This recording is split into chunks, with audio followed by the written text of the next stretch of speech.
It is a Football Friday here on Birds 365. Appreciate your streaming in bright and early with the Mac and Mac guys, John McMullen and Jody McDonald.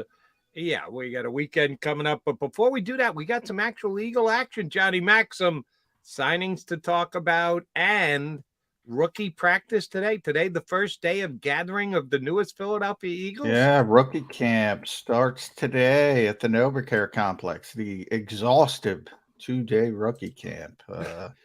I think they'll be on the field for 45 minutes, maybe. We'll see.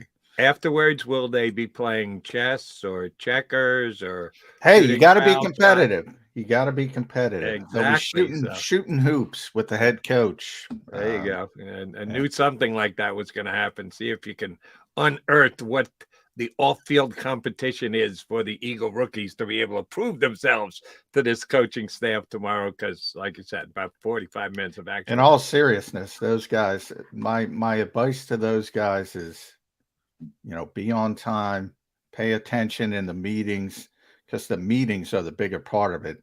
Get to look at them on the field. We talk about it. Be locked in when it comes to the meetings and stuff like that. Keep your phone in your back pocket. Don't be reaching for the phone while the coaches are talking to you. That's good advice right there from John McMullen for any of you rookies who have already found out about the importance of Birds 365 and are streaming it. What time they going to get there? Do you know? Well, I'm sure they're Time you already get there. Yeah.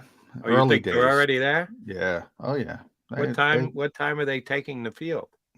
12, 155, Okay, 155. so you think the Eagles maybe will come in at Meetings 9? are, like I said, meetings are a bigger part of the day than the on the field work.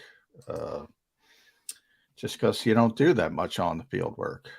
They do a lot of meetings, though. Okay, so the meetings are starting early. They may have already started at 8:04 a.m. I don't know about that. Oh, I guarantee you, Jalen's in at about 6. Well, we're talking rookies here. We're not talking Oh, Jalen. they're in. They want to get them in. Trust J- me. They want them J- in the building. Jalen is a different kind of beast than almost every other player on the planet, let alone rookie guys who are getting into their first Eagle official gathering. And yeah, Johnny Mac will run over to there and get a chance to see him. Don't know that anybody's going to flash anything because they're not going to get really much of a chance to do so. But the bonding for the 2023 season gets underway and begins today. And 3 of the individuals who will be there are officially under contract. The Eagles signed 3 of their rookies yesterday, starting at the top with Jalen Carter, and also signed their 6th and 7th round picks, getting the deal done with Tanner McKee and Moro Ojomo. Um, this used to be a big deal, John, when rookies signed before they put like slotting into the National Football League, where there isn't much wiggle room on either side for the teams to deal with. The contracts basically negotiate themselves. The biggest one, of course, is the Carter deal. He got almost $22 million over 4 years. His first year is going to count like 4 and change against the cap, which that's what you pay for the 9th overall pick in the draft. There is a little wiggle room, and he got, I think I read a little over $1 million over slot for 4 years, which means about $250, 250,000 each year.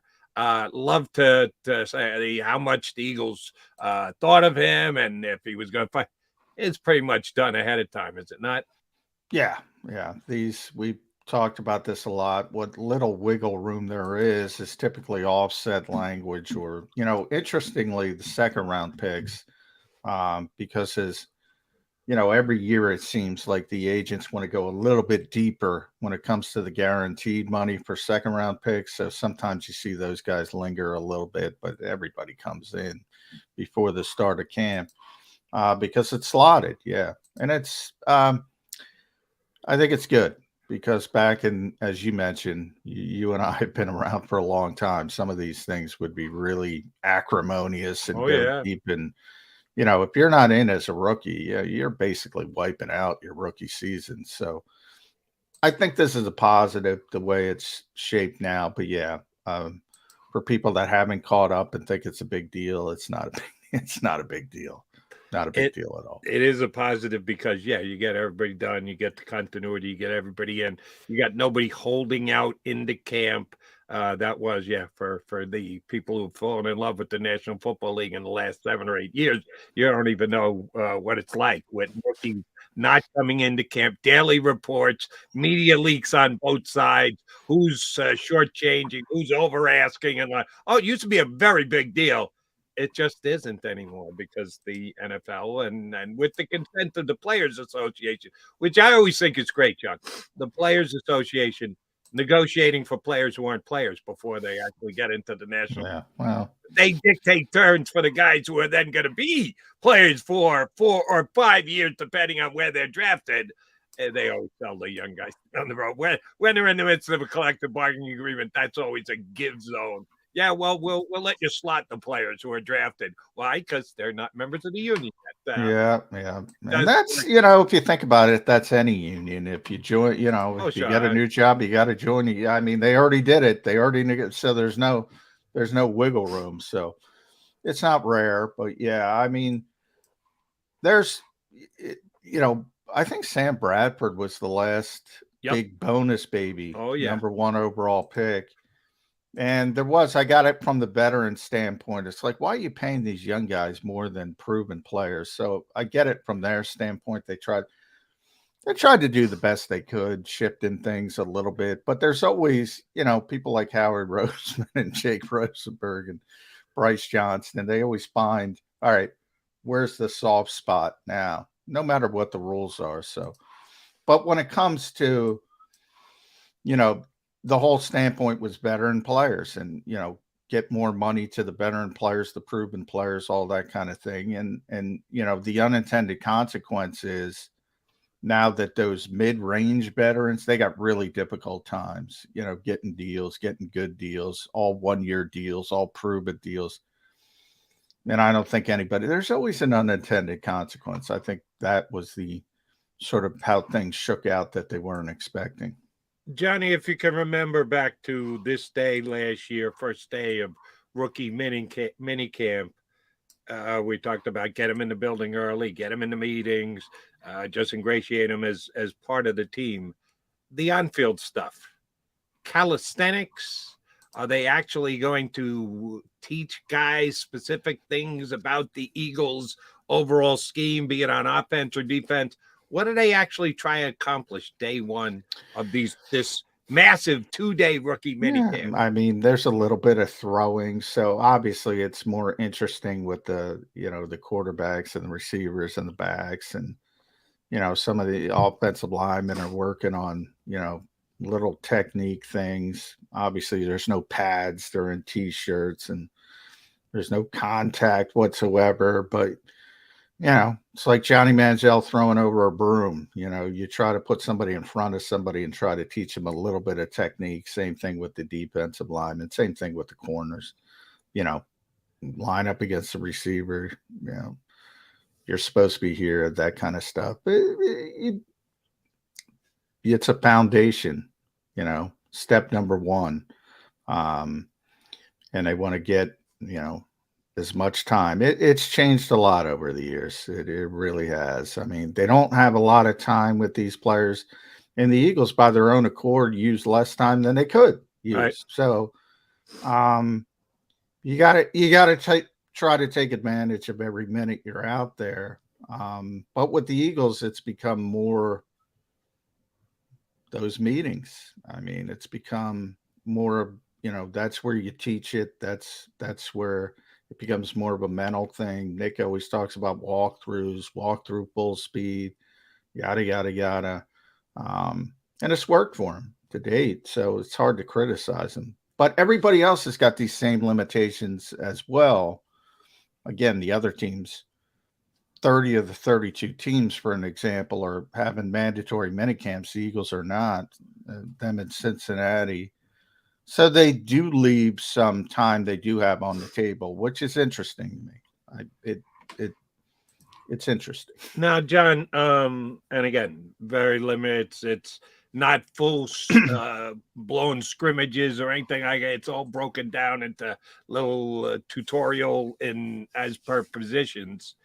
is it purely all rookies, or are there some guys who are practice squad guys who might have to come in just to balance out the roster? Because some teams have signed a heck of a lot more undrafted free agents than others. I told you last week, I think I saw the Rams sign 24 guys, which, man, that's a lot.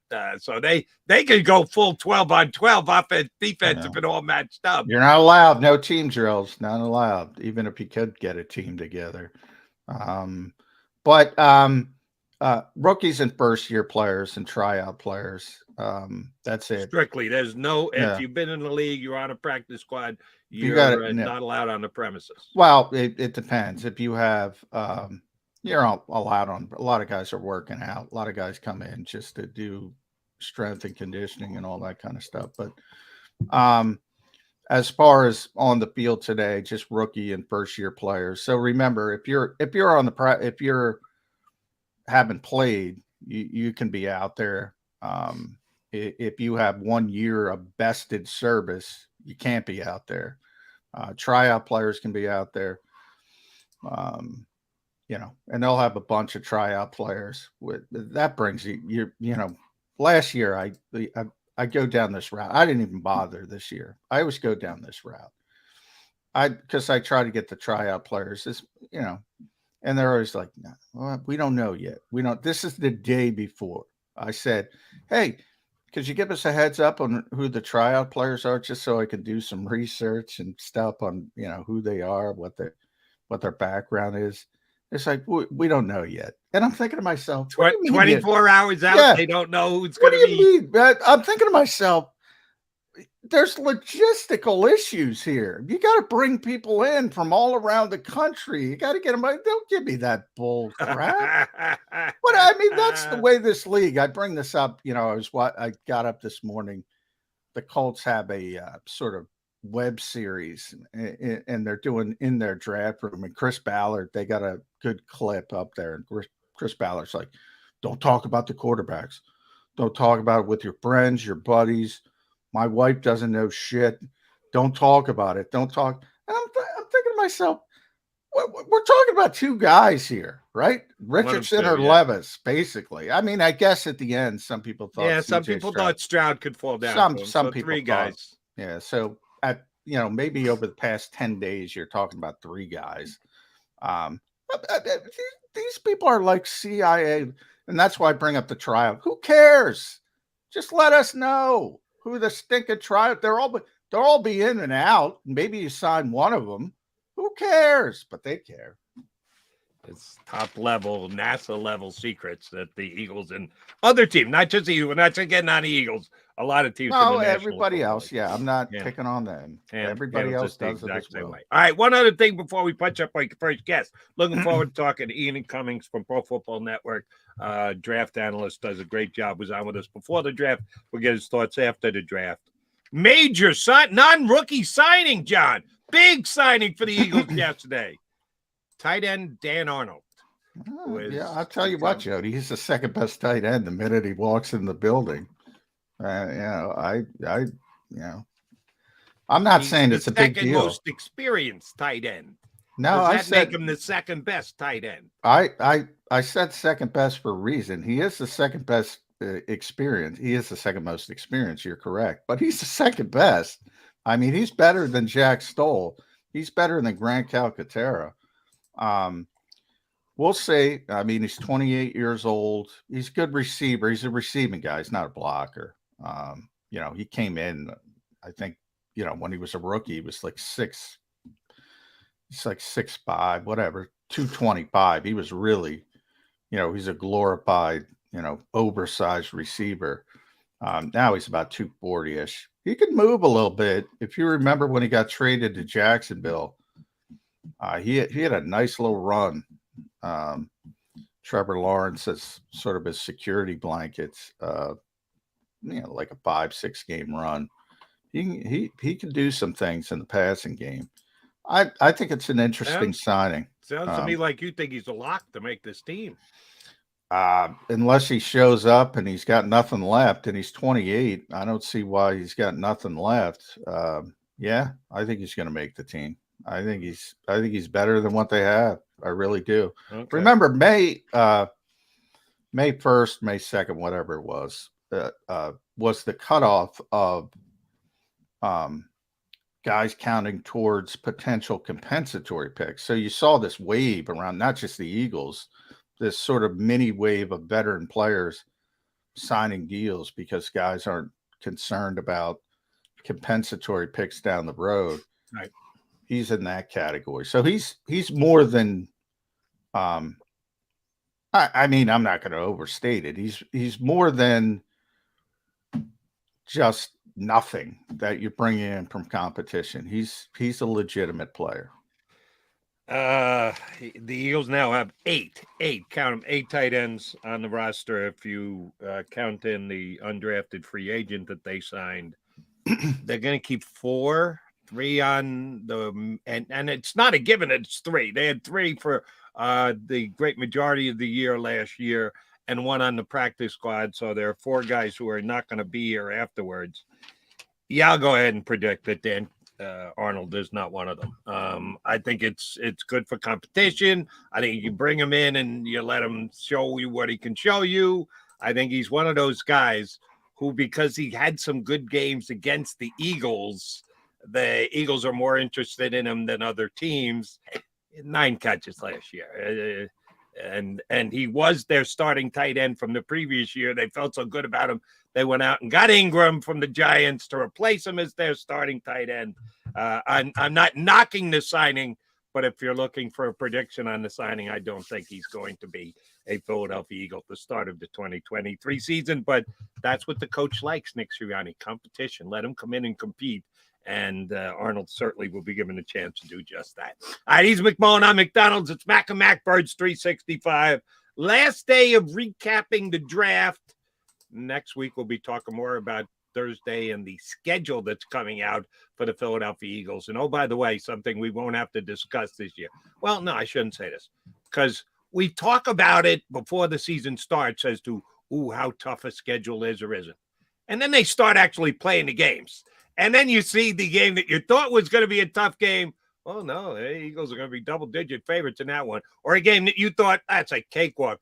They're playing pretty well. We might just so it does change on the fly. But during the offseason, yeah, we can evaluate the toughness or the easiness of the Eagles' schedule. Last year, it worked out in the Eagles' favor. They did not have, in comparison to other NFL teams, a killer schedule. On paper, the Eagles are going to have a much tougher schedule this year than they did last year. And the conversation on that will begin next week with the release on Thursday. But we're still in wrapping up the draft mode. So Ian Cummings from NFL Pro Football Network is going to join us next here on Birds 365. Do you stream on a Roku?